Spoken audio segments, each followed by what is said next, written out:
Bom dia 3001. Vamos falar novamente sobre eletricidade, só que agora a gente vai falar da parte da eletrodinâmica, tá? Vamos falar sobre o fluxo de elétrons num fio condutor, tá? Então, para a gente falar sobre eletrodinâmica, tá? A gente vai falar sobre alguns conceitos básicos, mas de cara a gente vai aprender, a partir de agora, a calcular a diferença de potencial ou tensão, intensidade da corrente e resistência elétrica. Estudo da eletrodinâmica.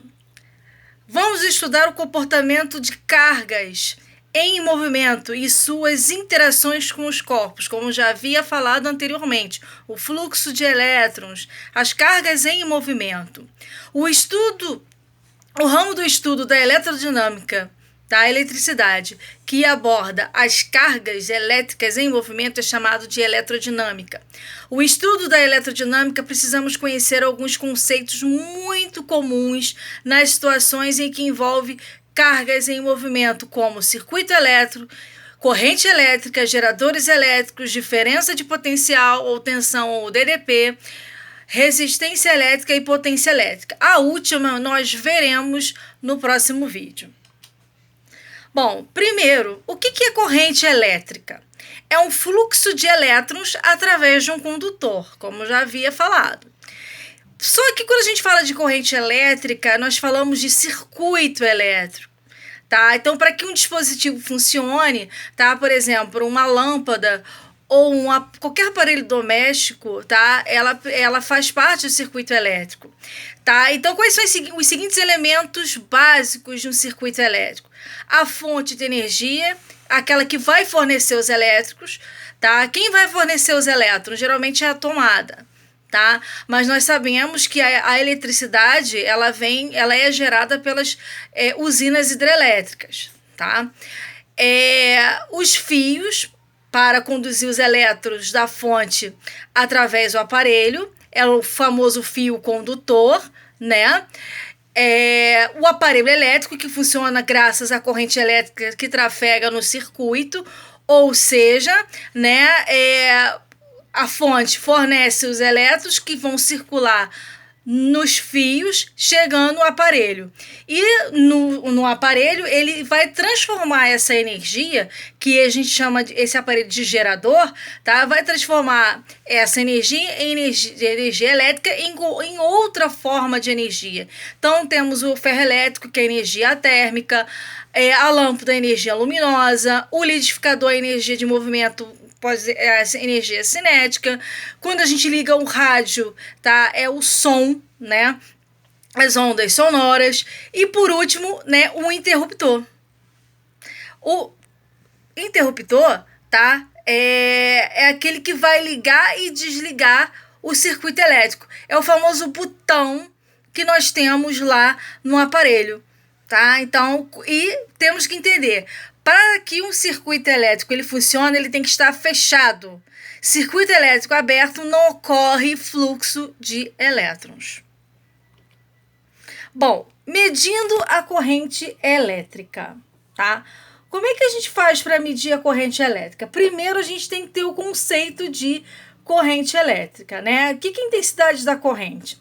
A quantidade de carga que flui por um fio condutor durante um certo tempo. Se liguem na parada, a unidade de medida da intensidade da corrente é ampere, então, A. Então, como vou calcular a intensidade da corrente? É a divisão entre a quantidade de carga elétrica, que a gente já viu lá atrás, que é Coulomb, tá? E dividido pelo intervalo de tempo, que é em segundos. Então, se eu dividir a quantidade de cargas elétricas pelo intervalo de tempo, eu tenho a corrente elétrica, que é em A, que é ampere. Não esquecendo carga elétrica e Coulomb e tempo em segundos. Jamais pode esquecer a unidade de medida. Tipos de corrente elétrica, tá? Nós temos a corrente contínua e a alternada. A corrente contínua é aquela em que o fluxo de elétrico segue uma direção única, que é o caso de pilhas e baterias. E a alternada é quando o fluxo de elétrico ele fica naquele vai e vem, que é o que acontece na nossa casa, né?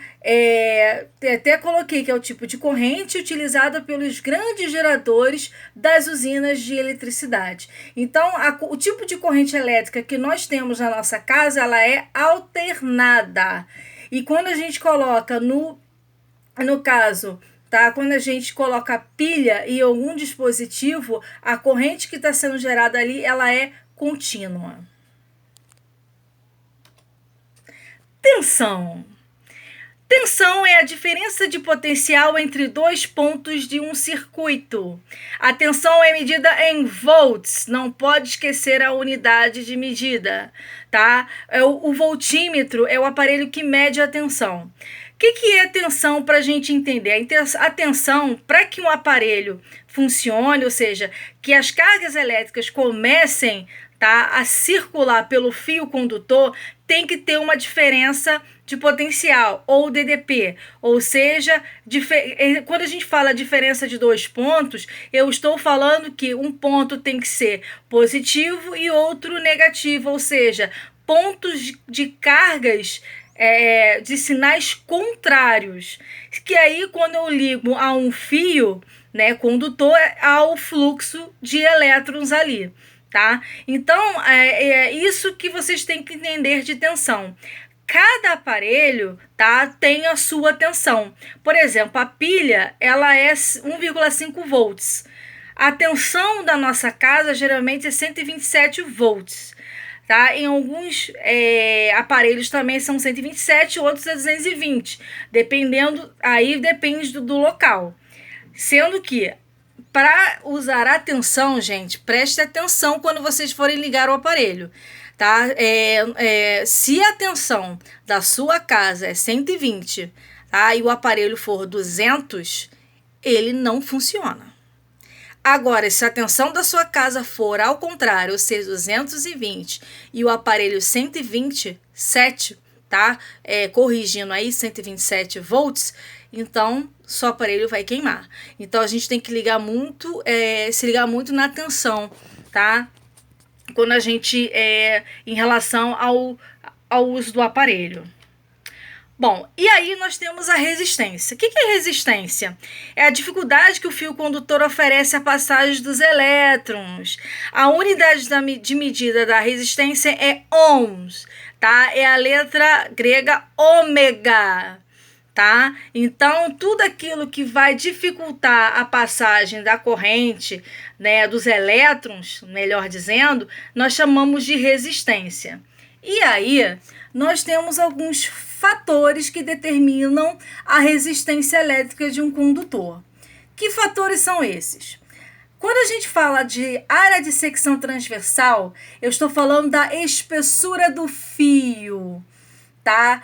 Se o fio for mais grosso, a área de seção transversal dele é maior. Então, há uma facilidade de fluxo de elétrons. Se o fio é mais fino, já há um pouco de dificuldade. Quando eu falo em comprimento, né, aqueles fios mais curtos facilita a passagem de corrente elétrica. Os maiores, né, eles já dificultam. E o material também vai contribuir.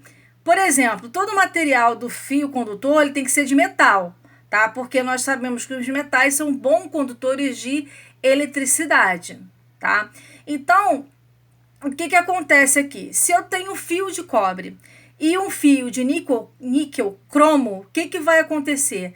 Aquele fio de cobre, ele facilita mais a passagem de elétrons. O de níquel cromo, ele vai dificultar um pouco mais.